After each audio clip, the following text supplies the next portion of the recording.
Blake Lively's career and claims are on the edge of collapse, the contracts she refused to sign, the manipulation behind the scenes, and the shocking truth about the marketing chaos. Everything she tried to control may now backfire spectacularly. What happens when the evidence is finally unsealed, and the law no longer protects her? You won't believe how deep this Hollywood drama goes. Stay with me, because the full story is about to be exposed. The story of Blake Lively and Justin Baldoni and the storm surrounding the marketing and contracts of their project is far more complex and shocking than the public has ever realized. As the layers of manipulation and legal maneuvering continue to unravel, what we have discovered is a web of contracts and agreements that were never fully executed or signed, and yet wielded as tools of power and leverage in a way that is unprecedented in Hollywood. The actor loan-out agreement, which should have been a simple legal formality, has become the centerpiece of a battle that is revealing how contracts can be weaponized to control narratives and individuals on set. And behind the scenes, the judge in the recent hearing was extremely focused on the fact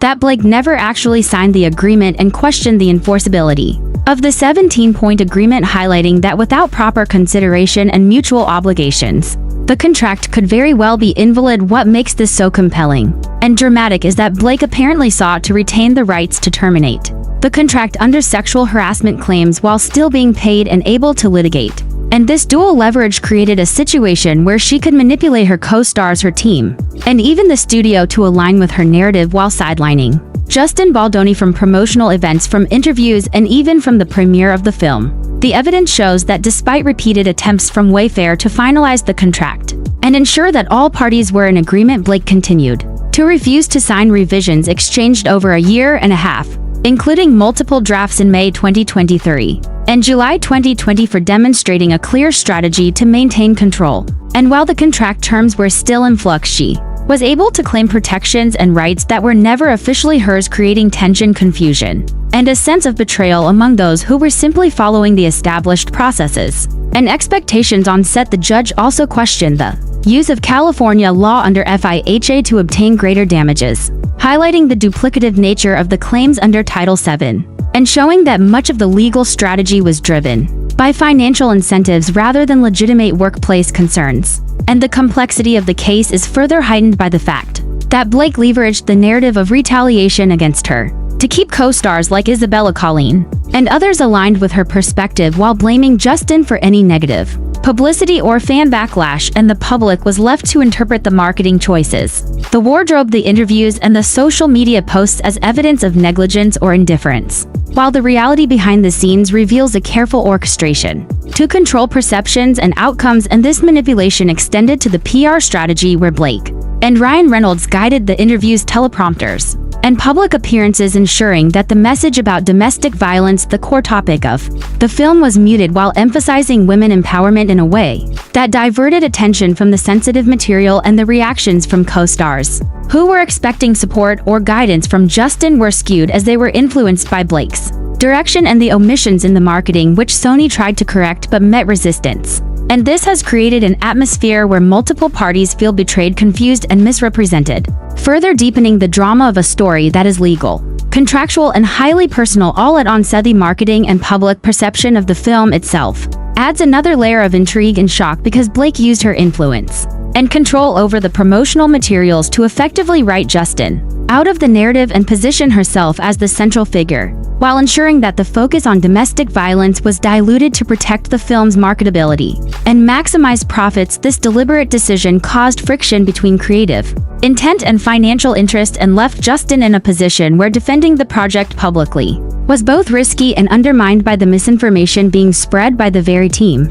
he had worked closely with. The marketing data showed that audiences were reacting negatively to the omission of domestic violence messaging, and the studio intervened to guide Blake toward recalibrating her communications, but she refused, and instead maintained the position that the negative attention and social media backlash was orchestrated by Justin and others, when in reality, it was the organic audience reaction and responses to her interviews, her choices in wardrobe, her Instagram stories, and other appearances that contributed to the backlash. And the strategic decision to exclude key messages from the press junket further compounded the situation. While the public saw confusion and indifference, the reality was that Blake had engineered a scenario where Justin was sidelined and unable to defend the marketing decisions or provide context to the audience. The legal documents reveal the extent of her control and manipulation of the narrative, showing that she intentionally blocked participation in interviews and events while simultaneously leveraging contract clauses to maintain silence and leverage over Wayfair and co-stars. And this has caused deep fractures in relationships between team members and cast, who were not privy to the full extent of the planning or manipulation, and the deposition transcripts illustrate how co-stars were misled and influenced to see Justin as a disruptor or antagonist in a situation where he was trying to remain aligned with the integrity of the film and the domestic violence messaging, and to the public it appeared as though the cast was unified in misunderstanding and miscommunication, further fueling a firestorm of online discussion, commentary, and speculation that only amplifies the suspense of the unfolding story as the courtroom proceedings continue to reveal layers of strategy, deception, and misalignment between intent and outcome. Of testimony and the details of the Ayla negotiations and PR strategies paint a picture of a highly calculated approach to control the narrative and influence outcomes in ways that are rarely seen so transparently in Hollywood. The contracts that Blake refused to sign and the clauses she sought to incorporate or weaponize show a pattern of using legal instruments not for their intended purpose of protection but as tools to manipulate co-star studios and public perception while also attempting to extract financial gain. The judge's observations regarding enforceability highlight the precarious position she put herself in, because without a signed agreement and with conflicting drafts and proposals, the legal foundation of her claims becomes tenuous and susceptible to being dismissed. The testimony from co-stars and marketing teams further underscores the intentional exclusion and control that Blake exercised over both the promotional campaign and the narrative surrounding domestic violence in the film. And this deliberate exclusion created situations where other actors were forced into positions where they were blamed for outcomes they had no control over, and the triangulation between Blake, Isabella Colleen, and others demonstrates a sophisticated understanding of influence and social manipulation, while exploiting gaps in communication and contractual obligations. This also reveals the broader implications for Hollywood practices, as it sets a potential precedent for how actors and actresses might attempt to manipulate contractual leverage for personal gain and creative control, and it raises questions about the responsibility of studios and unions to enforce proper contractual practices to prevent such situations from undermining both the creative process and the workplace environment. The court documents illustrate that Blake was aware of the potential leverage she could exert and used the ambiguity and incomplete execution of agreements to orchestrate a scenario that benefited her both financially and reputationally while systematically undermining Justin and others. As the narrative continues to unfold, it becomes evident that Blake's actions were not isolated missteps but rather part of a broader pattern of behavior aimed at consolidating control over the film project, the PR campaign, the marketing narrative, and the co-stars involved. And the documentation shows a clear timeline of requests, revisions, refusals, and rejections that map out the deliberate strategy to sideline Justin and manipulate other key players in the production. The social media fallout,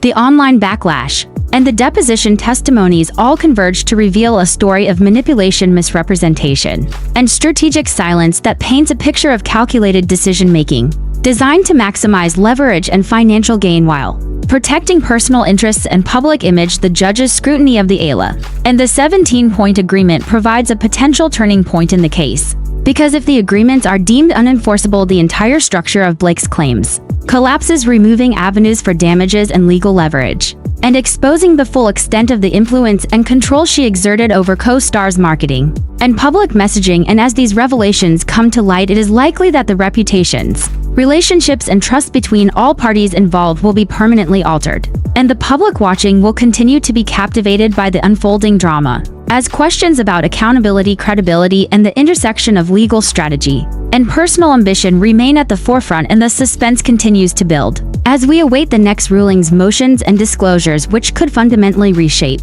not only the case itself but also the broader understanding of how Hollywood contracts influence personal dynamics, creative control, and public perception. The implications of this case reach far beyond the individuals involved, as it demonstrates the potential for contractual agreements to be used in ways that manipulate relationships, co-stars, and even the public perception of a project, while highlighting the importance of enforceable agreements, clear communication, and transparency. The The exposure of these internal dynamics and strategies reveals the extraordinary lengths to which individuals might go to protect financial interests, control narratives, and manage reputations in an industry where image, influence, and revenue are often intertwined. And the courtroom drama provides an unprecedented view into the complex interplay between contractual obligations, legal strategy, public relations, and interpersonal relationships, illustrating how quickly alliances can shift, narratives can be manipulated, and the truth can be obscured when power, leverage, and personal ambition intersect in a high-stakes environment. And as the case continues to unfold, it will be fascinating to see how the court navigates the enforceability of the AILA, the applicability of California law, the validity of the 17-point agreement, and the impact on all parties involved. And what is clear is that this is a cautionary tale for Hollywood production studios and talent alike, showing that contracts are not just legal documents but instruments of influence and control, and the consequences of failing to fully understand or execute them can reverberate across careers, reputations, and financial outcomes. The unfolding story of Blake Lively and Justin Baldoni serves as a dramatic illustration of how contracts, marketing, and personal ambition can intersect to create a web of intrigue and manipulation in Hollywood. The legal battle over the actor loan-out agreement and the 17-point agreement exposes how leverage can be used to influence co-stars' PR campaigns and public perception, while highlighting the potential pitfalls when agreements are left unsigned or unenforceable. The judge's scrutiny of these contracts and the strategies employed by Blake reveals the fragility of claims built on incomplete legal foundations and demonstrates how quickly carefully orchestrated narratives can unravel when evidence and testimony come to light. The sidelining of Justin from promotions and premieres, the use of social media and marketing control, and the triangulation of co-stars show a deliberate attempt to manipulate outcomes and public opinion while obscuring the truth. And as the case progresses, the potential for dismissals, summary judgments, and the loss of legal leverage could have profound implications not only for the individuals involved but also for Hollywood as a whole, as studios and unions may be prompted to implement stricter guidelines and ensure enforceable agreements to prevent similar situations in the future. The revelations about PR control, marketing decisions, and the manipulation of co-stars also provide a cautionary tale about the importance of transparency, accountability, and ethical conduct in creative industries. And as viewers continue to follow this dramatic saga, it will remain a case study in the complex interplay between law, contracts, personal ambition, and public perception, and the final rulings will likely reshape both the careers and reputations of those involved while offering a powerful lesson about the consequences of wielding influence without enforceable agreements, clear communication, and ethical responsibility. Unfolding saga of Blake Lively and Justin Baldoni is far more than a legal battle. It is a dramatic illustration of how contracts, personal ambition, PR strategies, and public perception collide in Hollywood. And the implications of this case are staggering, not only for those involved, but for the industry as a whole. At the heart of this story is the actor loan-out agreement, a document that should have been a simple formality yet became a tool of leverage, control, and manipulation. Blake's refusal to sign the agreement while simultaneously attempting to enforce its provisions demonstrates a calculated strategy to wield contractual power over Wayfair, her co-stars, and even the studio itself. The judge's scrutiny of the AILA and the 17-point agreement raises critical questions about enforceability, consideration, and contractual obligations, revealing the precarious position Blake has put herself in, where the very foundation of her claims could collapse if the agreements are deemed invalid. This alone adds an extraordinary layer of suspense to the case, as viewers, fans, and industry professionals are left wondering how such a high-profile dispute could unravel when so much of the legal argument hinges on unsigned agreements and disputed clauses. Adding to the intrigue is the way Blake strategically controlled the marketing and public narrative by orchestrating interviews, press junkets, and social media appearances. She effectively sidelined Justin Baldoni, shaping public perception to portray him as uncooperative or negligent, while she maintained the appearance of authority and control. The deliberate exclusion of key messaging around domestic violence, the careful curation of PR content, and the selective influence over co-stars like Isabella and Colleen created a scenario in which the public and the cast were misled about who was responsible for decisions, narratives, and marketing choices. What makes this case shocking is that the manipulation went beyond traditional PR strategy. It became a legal and social maneuver, using perceived contractual protections and allegations of retaliation to silence dissent. maintain leverage, and shape outcomes in her favor. The deposition transcripts, unsealed documents, and testimony reveal a consistent pattern. Co-stars were influenced. The studio was constrained, and Justin was intentionally left out of conversations he had every right to participate in. The financial aspect of this case cannot be ignored. Blake's attempts to use California law under FIHA to claim greater damages demonstrate how contracts and legal strategy can intersect with monetary motivations. The duplicative nature of FIHA claims versus Title VII illustrates how legal frameworks can be leveraged to maximize potential awards. Yet the judge's skepticism underscores the fragility of pursuing such strategies when contracts are unenforceable. This case, therefore, is a cautionary tale for Hollywood and beyond. It highlights the critical importance of signed agreements, clear communication, and mutual obligations, showing how the misuse of contractual tools can backfire spectacularly. If the ALA and 17-point agreement are deemed unenforceable, the financial claims, legal leverage, and strategic advantages Blake attempted to maintain could vanish entirely, leaving her exposed and reshaping the power dynamics on set and behind the scenes. Finally, this saga underscores the human element at the center of legal disputes. Beyond contracts and legal terminology, the manipulation of relationships, the silencing of voices, and the orchestration of perception show how personal ambition and strategic influence can impact trust, collaboration, and reputation. Co-stars like Isabella, Colleen, and others were misled and triangulated, creating a complex web of loyalty, confusion, and misdirected blame, while Justin, who attempted to remain aligned with the project's integrity and the film's core messaging, became a scapegoat for a narrative he had little control over. The unraveling of this case promises to be dramatic, with potential dismissals, summary judgments,